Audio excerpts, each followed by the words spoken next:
Assalamualaikum warahmatullahi wabarakatuh. Perkenalkan, nama saya Feti Purnamasari, NIM A1E1190007 di kelas R002 pada Prodi Bimbingan dan Konseling Fakultas Keguruan dan Ilmu Pendidikan Universitas Jambi. Pada kesempatan kali ini, saya akan mereview materi mata kuliah Manajemen Konseling di Sekolah dari pertemuan pertama hingga pertemuan ke-14. Mari kita simak bersama-sama. Pada pertemuan pertama, membahas mengenai program bimbingan dan konseling komprehensif.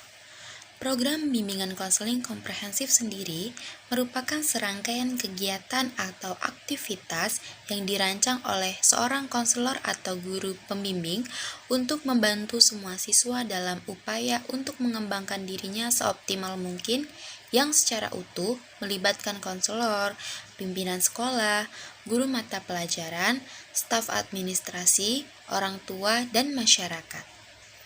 Adapun tujuan dari penyusunan program bimbingan dan konseling di sekolah adalah agar kegiatan serta layanan bimbingan konseling di sekolah dapat terlaksana dengan baik, efektif, dan efisien, serta dapat dievaluasi baik dari program, proses, dan hasilnya. Dengan begitu, guru pembimbing dan pihak-pihak yang terkait dapat mengetahui bagaimana perkembangan peserta didik dari awal masuk sekolah hingga akhir. Lanjut pada pertemuan kedua. Pada pertemuan kedua membahas mengenai prosedur penyusunan program bimbingan dan konseling komprehensif. Penyusunan program bimbingan dan konseling di sekolah atau madrasah dimulai dari kegiatan asesmen. Kegiatan asesmen tersebut meliputi yang pertama asesmen lingkungan, di mana asesmen lingkungan ini adalah segala hal yang terkait dengan kegiatan mengidentifikasi harapan atau keinginan sekolah dan masyarakat. Kemudian sarana dan prasarana yang mendukung program bimbingan konseling yang akan dijalankan. Lalu kondisi dan kualifikasi konselor atau guru pembimbingnya, dan kebijakan pimpinan sekolah atau madrasah dalam upaya mendukung program bimbingan dan konseling komprehensif yang akan dijalankan di sekolah tersebut. Yang kedua, asesmen kebutuhan atau masalah peserta didik. Nah, segala hal yang menyangkut karakteristik peserta didik seperti aspek fisik, aspek kecerdasan, motif belajar, sikap dan kebiasaan belajar, serta minat yang diinginkan, masalah yang dialami, dan kepribadian atau tugas-tugas perkembangan sebagai landasan untuk memberikan layanan bimbingan dan konseling pada program BK komprehensif.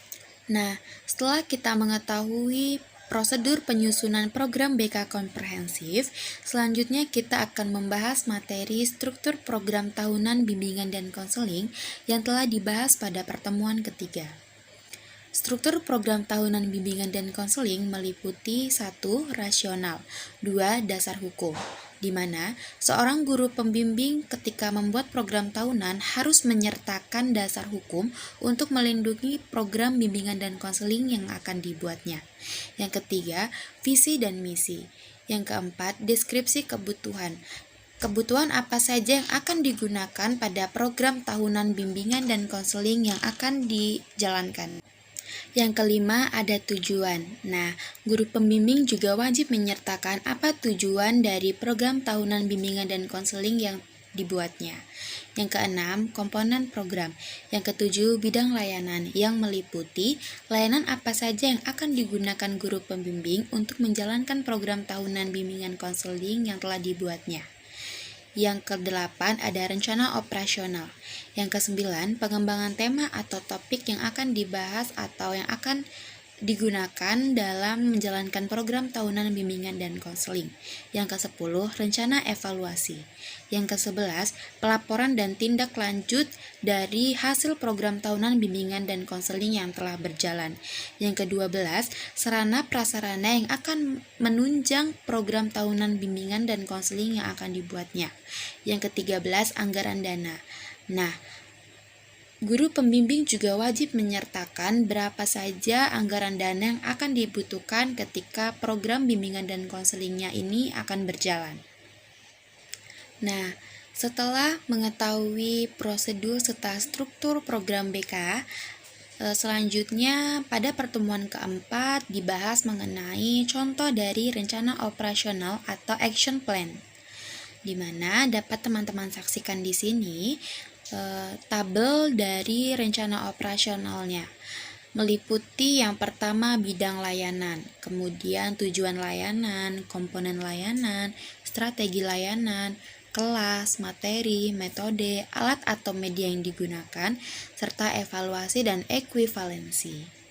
Nah, bidang layanannya meliputi pribadi, belajar, dan karir. Pada pertemuan selanjutnya membahas mengenai prosedur evaluasi program bimbingan dan konseling. Pelaksanaan evaluasi perencanaan program bimbingan dan konseling mencakup 5 tahap, yaitu A. Menentukan tujuan evaluasi perencanaan program bimbingan dan konseling. Guru pembimbing harus menyertakan tujuan evaluasi perencanaan program BK agar para warga sekolah dapat mengetahui apa sebenarnya tujuan dengan diadakannya program bimbingan konseling. Yang kedua, menentukan kriteria evaluasi. Hal ini memudahkan guru pembimbing untuk menentukan evaluasi yang bagaimana yang akan digunakan untuk menindaklanjuti dari hasil program bimbingan dan konseling yang telah dijalankannya. Yang C, memilih instrumen penilaian. D, analisis data. E, pembuatan laporan. Dengan pembuatan laporan, guru pembimbing dapat menyerahkan laporan tersebut kepada pimpinan sekolah agar pimpinan sekolah dapat mengetahui hasil dari program bimbingan konseling yang telah dijalankannya. Pada pertemuan selanjutnya membahas mengenai kriteria penilaian keberhasilan perencanaan program bimbingan dan konseling. Terdapat 3 kriteria dalam menilai keberhasilan perencanaan program BK, antara lain 1. Komponen, yang kedua indikator, dan yang ketiga kriteria.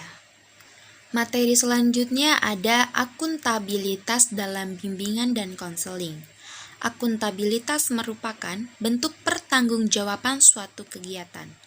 Akuntabilitas dilihat sebagai suatu kegiatan yang digunakan untuk meyakinkan pemangku kepentingan sehingga memiliki kepercayaan terhadap program atau kegiatan yang dilakukan. Hal itu dikemukakan oleh Furqon dan Badrujaman pada tahun 2014. Penerapan prinsip akuntabilitas sebagai pertanggungjawaban profesional tidak terkecuali dalam bimbingan dan konseling. Bimbingan dan konseling sebagai bagian integral pendidikan dituntut untuk akuntabel baik dalam proses penyusunan program kegiatan, pembiayaan, evaluasi, hasil, dan dampaknya. Hal ini bertujuan agar program yang akan dibuat sistematis dan bersifat terbuka agar para anggota sekolah atau para pihak-pihak terkait dapat mengetahui isi dari program bimbingan konseling yang akan dijalankan. Jadi, akuntabilitas dalam bimbingan dan konseling adalah perwujudan kewajiban konselor sekolah untuk mempertanggungjawabkan segala tindakan yang berkaitan dengan kegiatan pelayanan bimbingan dan konseling yang telah dibuat dan yang sesudah dijalankan. Adapun tujuan dari akuntabilitas menurut Young dan Kevenberg yang dikutip dalam Top Demir 2010, dalam Paulim dan Top Demir pada 2013 yaitu 1. Menghubungkan program konselor sekolah dengan prestasi akademik siswa yang meliputi A. Memantau perkembangan siswa dan mengurangi kesenjangan prestasi antar siswa. B. Menilai dan mengevaluasi permasalahan. C. Menunjukkan keefektifan program konseling di sekolah. Yang kedua, tujuan akuntabilitas yaitu memantau perkembangan siswa dan mengurangi kesenjangan prestasi siswa. Yang ketiga, untuk menilai dan mengevaluasi program bimbingan konseling yang dijalankan.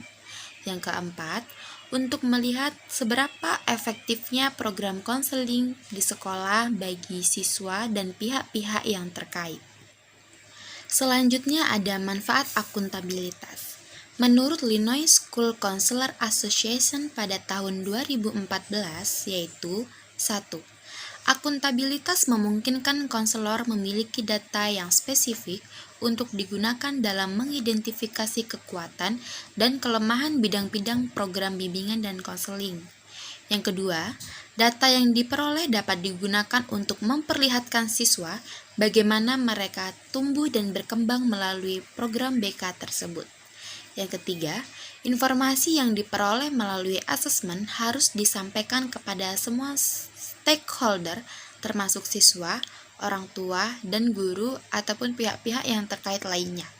Yang keempat, informasi perlu disampaikan dengan orang-orang yang terlihat dalam pembuatan kebijakan dan manajemen kebijakan pada program bimbingan dan konseling yang telah dibuat.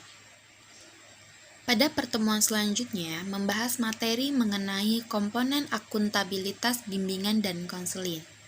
Komponen tersebut meliputi 1. Menerima tanggung jawab, berarti siap menghadapi kenyataan, tidak menyembunyikan segala sesuatu serta berani mengakui kesalahan pada saat menjalankan program bimbingan dan konseling. Yang kedua, komunikasi. Komunikasi antara pengelola program dan stakeholder merupakan indikator penting dalam akuntabilitas. Yang ketiga, penjelasan kepada stakeholder mengenai program. Jadi, stakeholder di dalam sekolah dapat paham mengenai program yang dijalankan oleh guru pembimbing tersebut. Yang keempat, mekanisme umpan balik atau feedback yang akan didapat oleh pihak sekolah dari program bimbingan konseling yang dibuat oleh guru pembimbing. Yang kelima, perbaikan program dan kontinu. Setelah menjalankan program bimbingan dan konseling dan melihat hasilnya, guru pembimbing konseling dapat memperbaiki program yang sebelumnya dijalankan agar bimbingan konseling dapat berjalan dengan baik-baiknya dan semaksimal mungkin.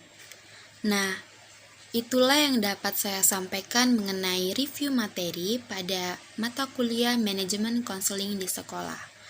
Apabila banyak sekali terdapat kesalahan pada pembuatan video ini, saya mohon maaf dan terima kasih kepada teman-teman yang telah menyaksikan. Saya akhiri, wassalamualaikum warahmatullahi wabarakatuh. Stay safe and stay healthy.